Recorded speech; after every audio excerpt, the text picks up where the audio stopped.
In this lecture, we will get a high-level overview of the various techniques to design hypervisors or virtual machine monitors. So what does a VMM do? So a VMM simply multiplexes multiple virtual machines onto the same underlying physical machines. And the concept is very similar to how an operating system multiplexes multiple processes onto the CPU. So a VMM runs multiple VMs on the same physical machine, just like how an OS multiplexes multiple processes onto the same CPU.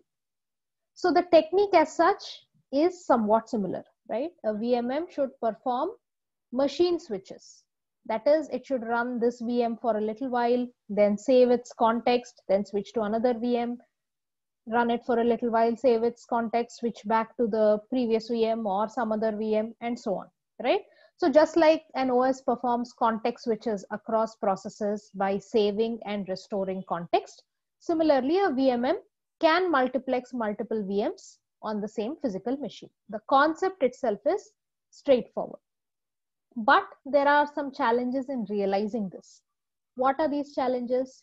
So unlike a process which expects to only do unprivileged operations and give control to the OS for privileged operations, a guest OS is not designed like that. A guest OS that's running inside the VM expects to have unrestricted access to the hardware, and it expects to run privileged instructions on its own, right? So this is the difference with user processes. Therefore, it's a little harder to get the OS to run in this fashion. And also, we cannot give any one guest complete access to hardware, right? Because these VMs should be isolated from each other. They should all share the resources, the hardware resources of the underlying physical machine. Therefore, the design of a VMM involves a little bit more subtlety than just the context switch concept of an operating system. So one common technique to design VMMs is what is called trap and emulate. So let's see how this works.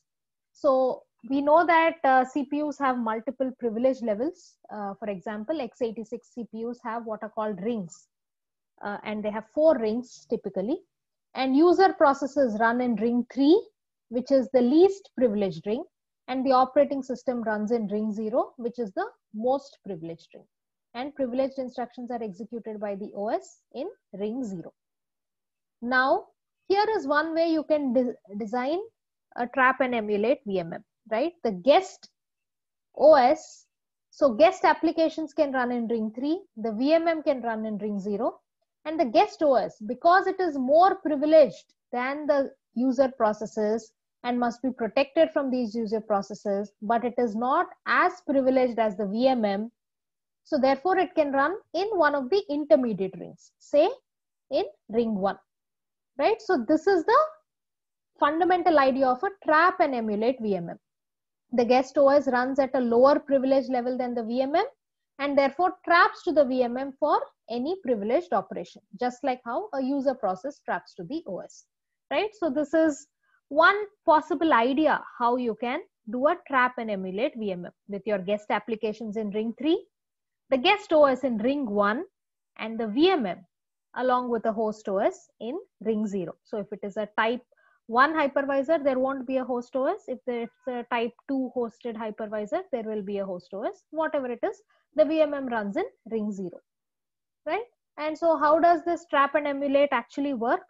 So suppose the guest makes a system call, or there is an interrupt, or it needs some privileged action. So say when there's an interrupt, the int10 instruction is executed. So when any such thing happens, normally it would have trapped to the guest OS, but here the guest OS is not the most privileged one. Therefore, all of this will trap to the VMM. But the VMM itself does not know anything about how to handle interrupts of this particular operating system and so on. Therefore, once the guest application traps to the VMM will then jump back to the guest OS to the guest's trap handling code, right?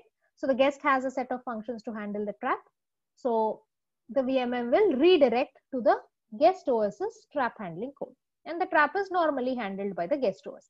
So as far as the guest OS is considered, it thinks that the guest user made a system call and it trapped to the guest OS. But in fact, this redirection is happening via the VMM that is sitting in ring 0. Similarly, suppose after the guest OS has handled the trap, it wishes to return back to the guest user application. In that case, we've seen that in a previous lecture, we've seen that it executes the IRET instruction, right? And this is also a privileged instruction. This will also trap to the VMM.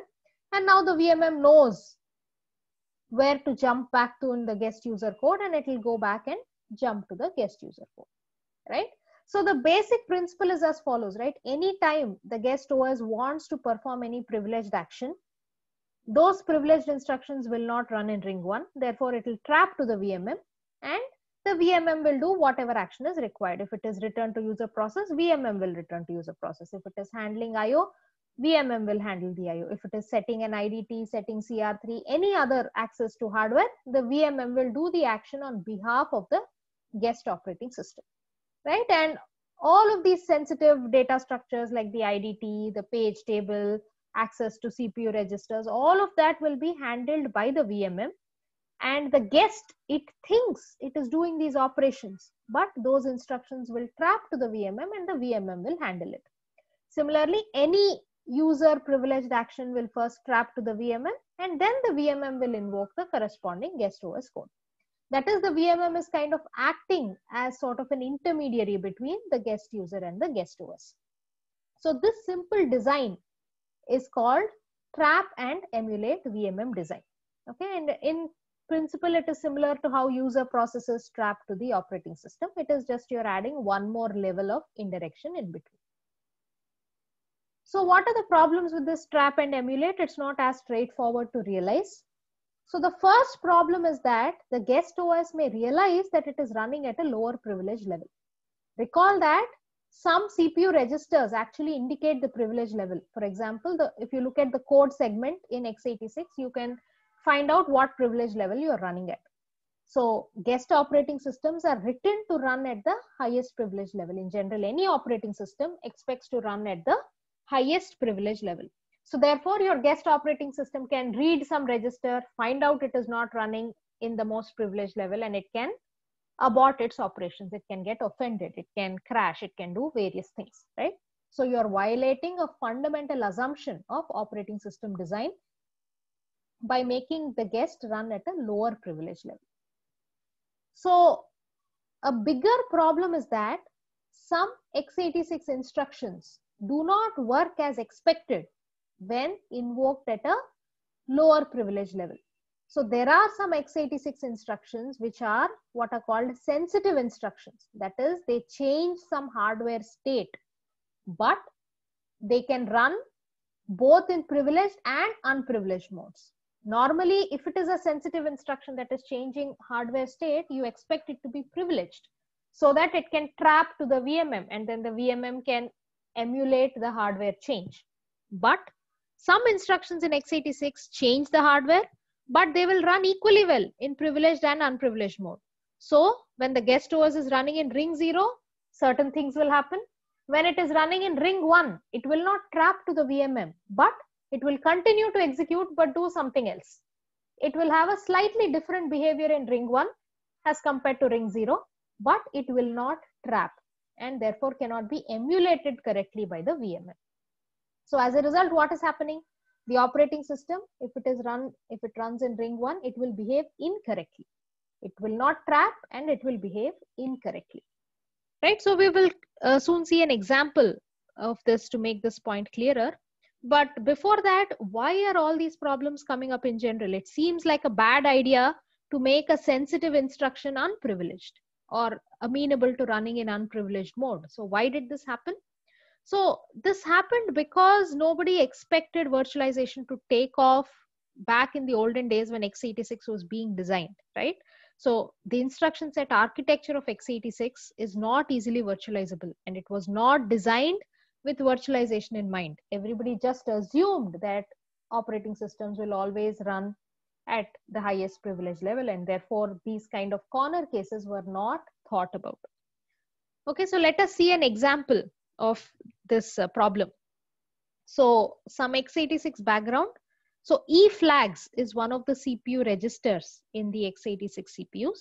So this is nothing but a set of flags, right? Bits indicating some current state in the CPU. For example, if you did a checking of a condition in the previous statement, then whether the condition is true or false will be one of the flags and so on, right? And in this flags register, some flags are privileged flags that can only be set by the operating system. For example, the IF, interrupt flag, indicates if the interrupts are on or off. So if you change this bit in this register, then interrupts will be turned off. If you change it back again, interrupts will be turned on, and so on, right? So one of the flags, so a flag is nothing but a bit. There are multiple bits in this register, and one of them is the interrupt flag.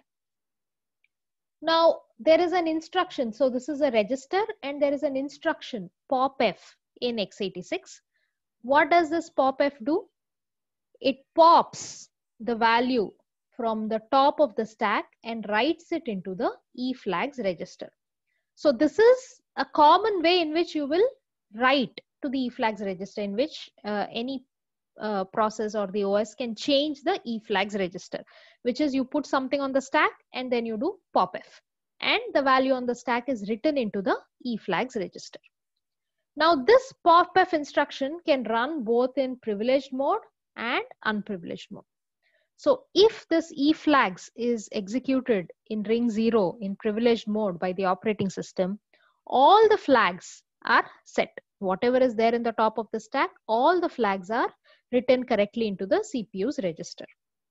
But this instruction also runs in ring 1.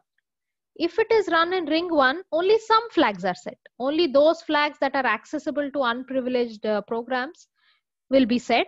Things like the interrupt flag, which should not be accessed by anybody else but the OS, these will not be set. So this popf instruction runs fine in both ring 0, ring 1, but only some flags will be set in ring 1, whereas all flags will be set in ring 0. So now what happens when you run an operating system in ring 1? Whenever there is this popf instruction, so this is a sensitive instruction. It is changing hardware state, but it does not trap. It is okay running both in ring 0, ring 1, whichever ring it is okay running, but it behaves differently in different rings. So if you take a guest operating system code that has this popf instruction in its executable, what will happen if you run it in ring 0? It will behave one way. It will set the interrupt flag. If you run it in ring 1, it will not set the interrupt flag and the operating system will be buggy. It will not do the things it is supposed to do. Therefore, x86 has a few instructions like this, which are sensitive, but will not trap. Now note that if this instruction had trapped to the VMM, if it did not run in ring 1 and if it had trapped, then VMM, which is running in ring 0, could have emulated it, could have written the correct value into the eFlags register. But it is not trapping to the VMM. It is silently running without coming to the notice of the VMM and doing the wrong thing, right? So there is this very classical piece of work called the Popek-Goldberg theorem, which kind of formalizes this intuition. So this paper defines a sensitive instruction as an instruction that changes hardware state, and a privileged instruction as an instruction, a CPU instruction that runs only in privileged mode.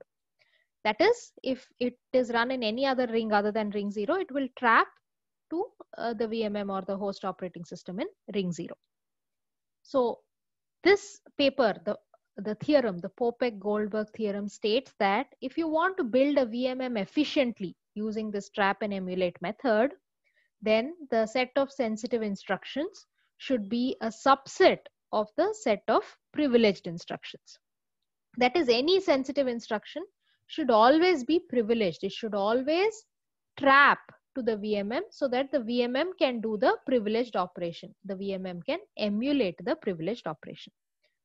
Right? So this is how you would want your set of instructions to be. If these are privileged instructions, you want the sensitive instructions to be a subset of this. But x86 is not like that. x86 does not satisfy this criteria. In x86, the set of sensitive instructions is not a subset of privileged instructions.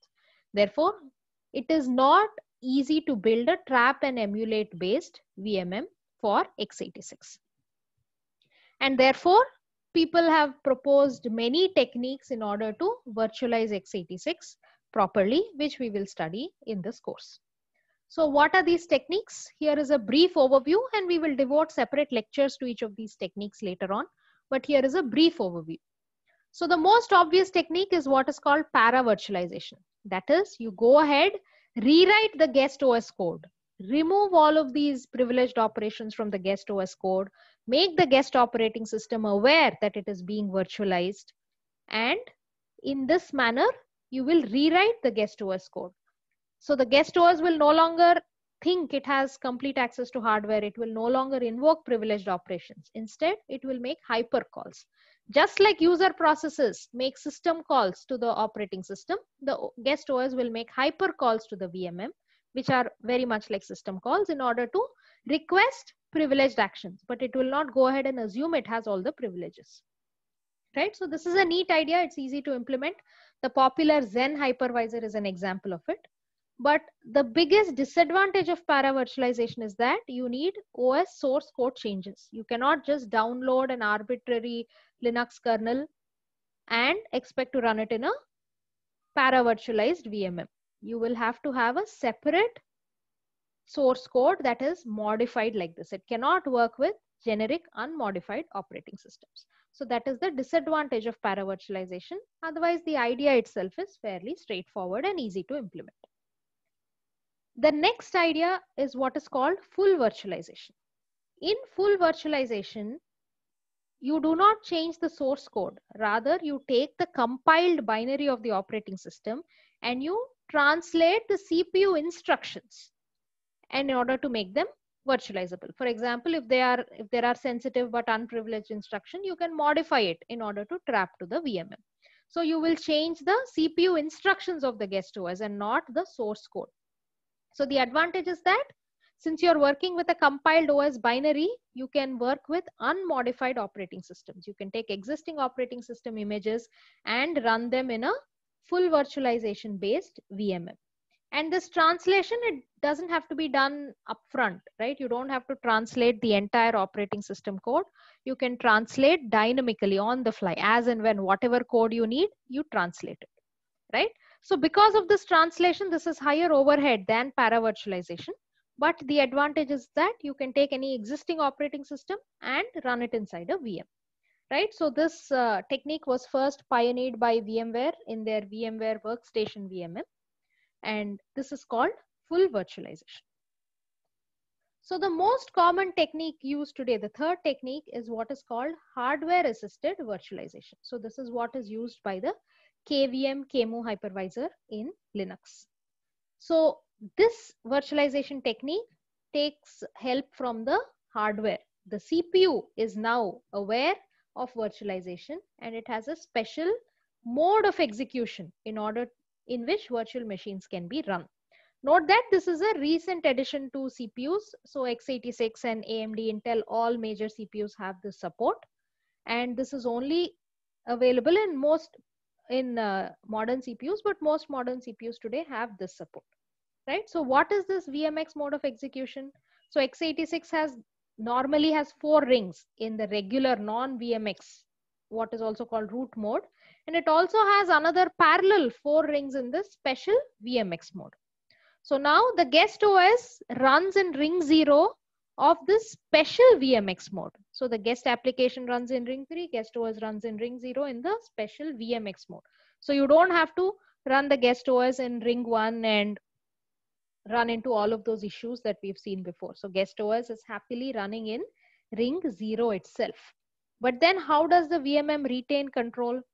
The VMM is running in ring 0 in the non-VMX mode, in the regular, what is called the root mode of the CPU. So now the CPU has 4 rings here and 4 rings here.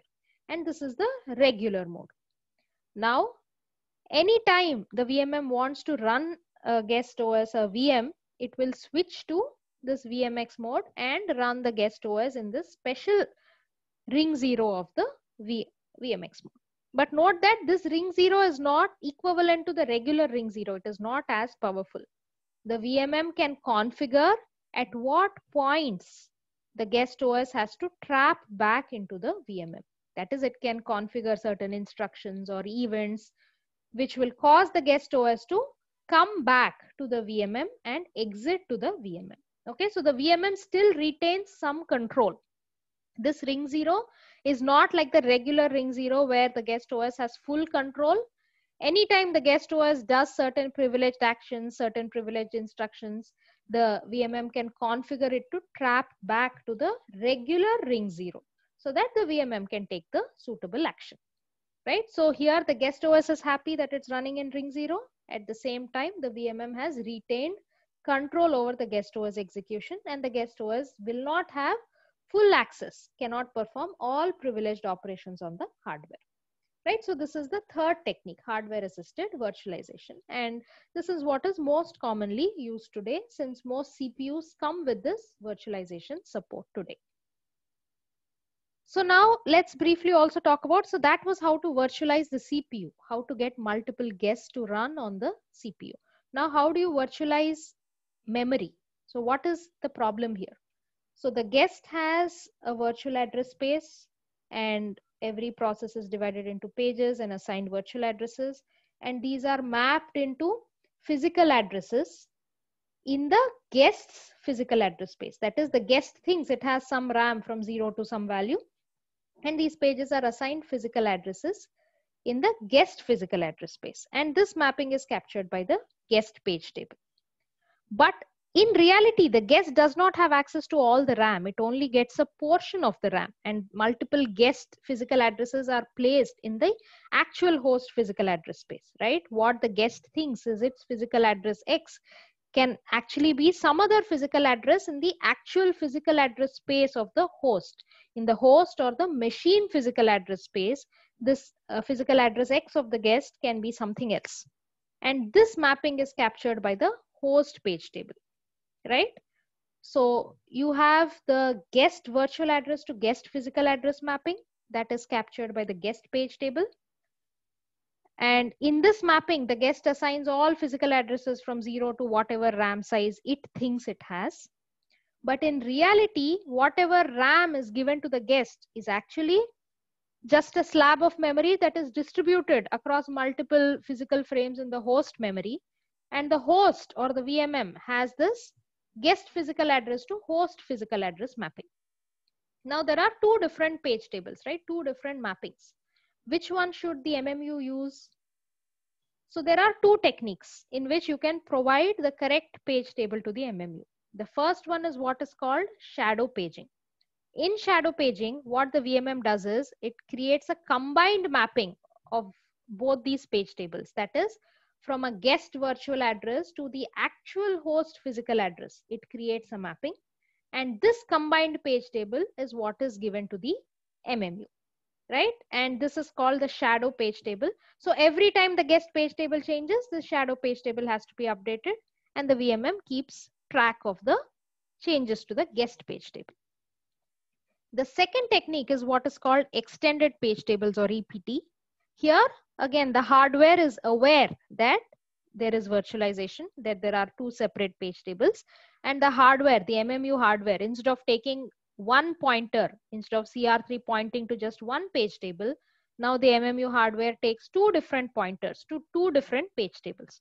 And for any address translation, it walks both the page tables. That is, if the CPU accesses some guest virtual address, it will first look up one page table, translate it to some guest physical address, then look this guest physical address up in the next page table and translate it to the actual host physical address, and then go ahead and access memory at this host physical address, right? So address translation will walk both page tables. So EPT is more efficient since you don't have to maintain the shadow page tables, but it also requires hardware support. So different hypervisors use different techniques like this, and we will study each of these in more detail later on.